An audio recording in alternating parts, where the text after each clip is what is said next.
What's up, you guys? Alliteration Gaming here today with another Cardfight Vanguard TCG video. This time we're going to be doing a deck profile on one of my favorite decks to kind of recently not come out really, but become plausible and viable again via the use of one of the order cards in the most recent set, Silver Dust Blaze.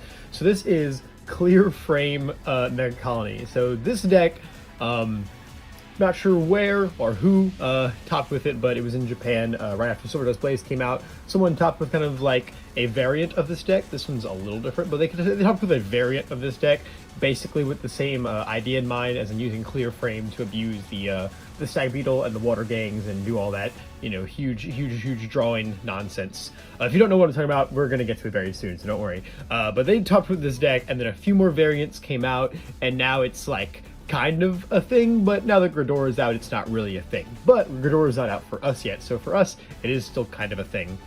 So I'm going to stop kind of dancing around the subject, really, and just get right into the deck. So, of course, for our starter, we are playing Machining Worker Ant. Nothing crazy, just a V standard starter, draw a card if your opponent's Vanguard is grade 1, get a quick shield, good stuff. So moving on to our grade 3s, which is the most important part of the deck. This is a very grade 3 heavy deck, as you're about to see. So starting off, we're playing 4 copies of True Demonic Gun Rogue Gunning Colio. So he is a pretty interesting card, Rifle Rogue.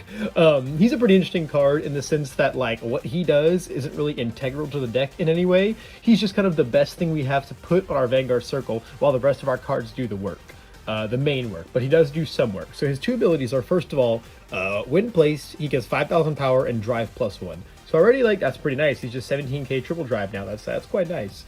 Then you put the top card of your opponent's deck into the drop zone, and if it's grade 3 or greater, he gets another 10k and another drive. So he becomes 27k quad drive, which is, like, actually pretty insane.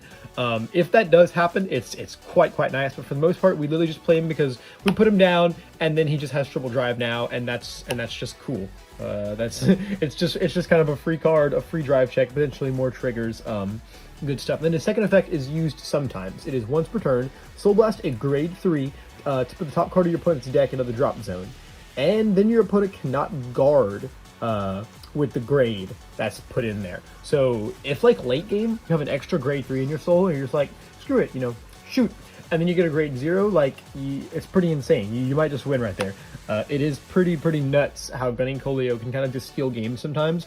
But for the most part, we are saving our grade 3s in Soul, our grade 3s in Soul for the Antlion plays, but sometimes you do accumulate quite a lot of them, and you're just going to go ahead and, if you have an extra 1 or 2, you're going to go ahead and fire off that ability and maybe get some pretty nice guard restrict going on. So we're playing 4 of him. Generally, he's your first ride, but, you know, depending on how your hand is going, he may be your second ride, because you may want to go into the Machining Stag Beetle first, which we are also playing 4 copies of. So Stag Beetle is, like, actually probably the most important grade 3 in the deck, I would say, because his effect is, when he's placed from hand on Vanguard or Rearguard, you can call up to 2 cards from your soul as rest. And if he was on Vanguard, he gets the combined power of them. So most of the time you're calling him, you're usually not riding him, but sometimes, like, if you have, like, him and then, like, only 1 Gunning Colio in hand, you might want to go into Stag first, and then go to so you can go to the Gunning Colio next turn, so you can start accumulating your grade 3s in soul. But if you do have 2 Colio in hand by turn 3, you definitely are going to go into Colio first, because you're going to be able to go into Colio again afterwards, and then after that it's probably either game, or maybe you have a 3rd Colio. You know, that's a little bit forward thinking. But for the most part, you're going to be going into Colio first, and then you're trying to call your Stag Beetles, but sometimes you will ride him. Just depends on the scenario. If it's a matchup where you want to stack Protects really hard too, you will be trying to ride the Stags as much as possible as well, just play that long game. But he's really good, so he's obviously just a unconditional +2. They just have to come out as rest. But that is, of course, where our new best, not best boy, because it's just an object. It's just an item, but that is where our Clear Frame Whirling Wash of Curse Cleansing. So we're just going to call it Clear Frame.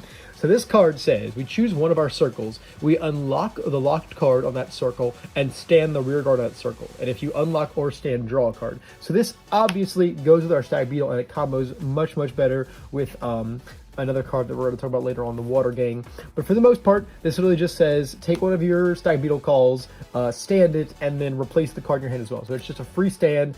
It makes Stag Beetle an even better card than he already is. because you can actually get to utilize you're either going to utilize the cards he calls for attacking or boosting on the turn you get them, or you're going to be going into the water game to draw like a bunch of cards.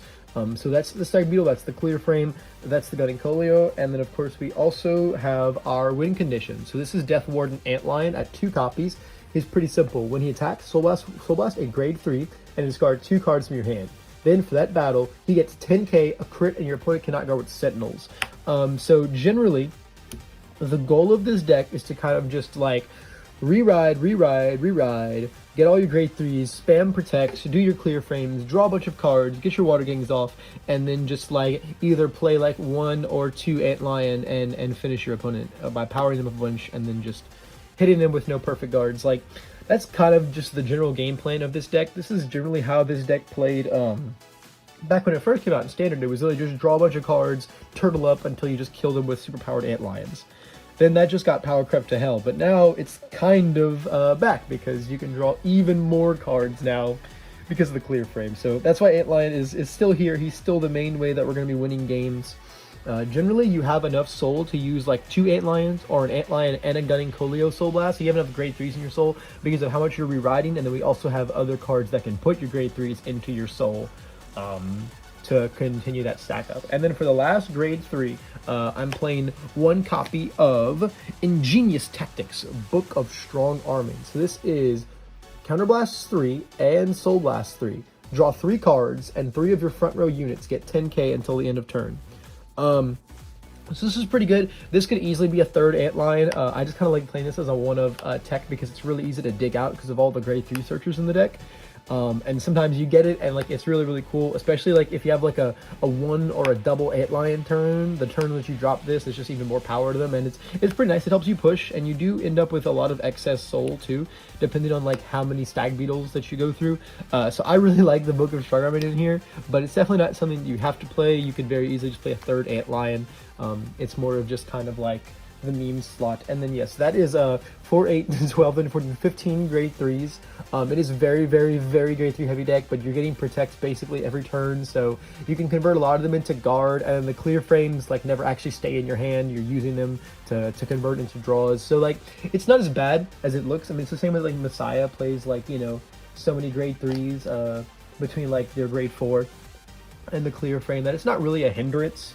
And it's how the deck needs to function, and also it increases the reliability of the rest of your grade 3 searchers, like our 4 copies of Machining Mantis. So Machining Mantis is when he's placed on Vanguard or Rearguard, Counterblast 1, check top 6, add a grade 3 to your hand, then he gets 6k. So this guy is from the first Megacolony set of support, but he's still our king. He's still like really the best way we have to search out our pieces. He's so good because like ideally turn 3 you want to have like Gunning Colio, Clear Frame, and Stag Beetle, and then if you can have a second of either of those, it's really optimal.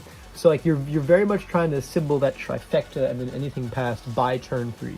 So Mantis on turn 2 or even turn 3 really helps with that. If you do ride him, unfortunately, instead of the Water Gang, you can still search, and then if you play him by Stag Beetle, if you call him out, even though he's called at rest, you can still Counterblast 1 and check the top 6 to get a grade 3 and power him up.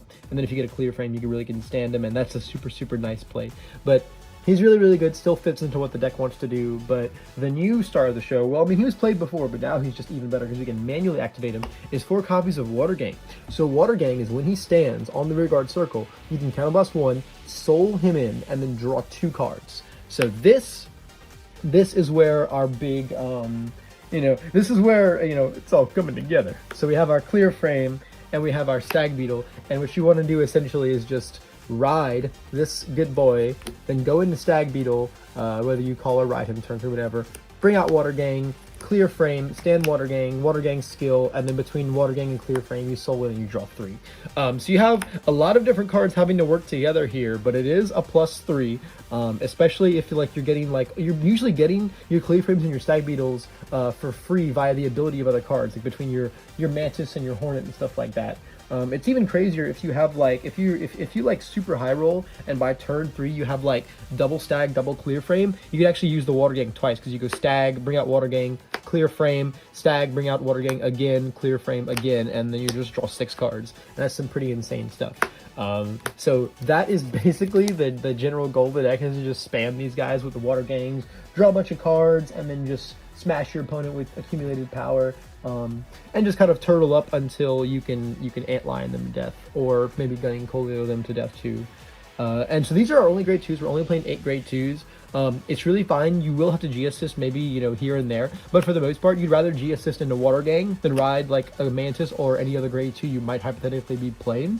So I think it's okay. You really only want to go into these 2 anyway, and there's just not really other grade 2s that are worth running over any of your other grade 3s, and not the grade 1s, because the grade 1s are pretty solid as well. So going into the grade 1s, we have 4 copies of Machining Hornet. So he is our other grade 3 searcher. He is on Vanguard or Rear Guard. When its attack or the attack it boosted hits the Vanguard, check top 6 for a grade 3, put it in your hand. And then, if you put it in your hand and he's on the Rear Guard circle, you move him into the Soul. So if you ride him turn 1, or, well, turn 2 of the game. If you ride him while going second and just swing, it's literally just a free +1 because he can't go into the Soul because he is the Vanguard. And that's super, super nice. And then even when he does go into the Soul, it's not a big deal because you fuel Soul for things like your Stag Beetle or your Book of Strong Arms.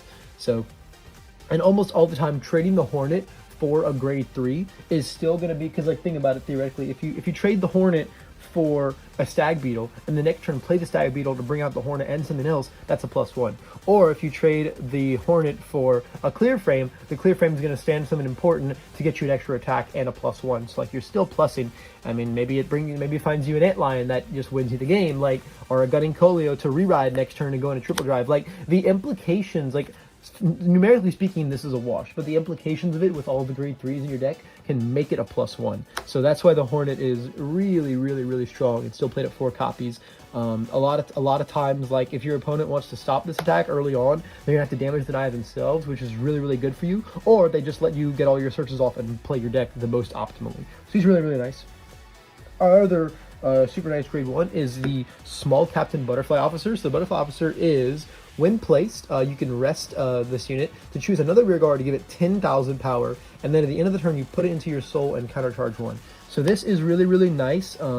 Early game, like turn 3 or so, you can use this just like on like your Stag Beetle rear guards after you play them to get them off of your field, get them out the way for your better stuff to come in on the following turns, while also building up your soul with grade 3s and getting the nice countercharging on. The countercharge is not nearly as relevant as it used to be because you used to have to always make sure you had Counterblast 2 for Spark Hercules back in the day. Now you don't really have to do that anymore.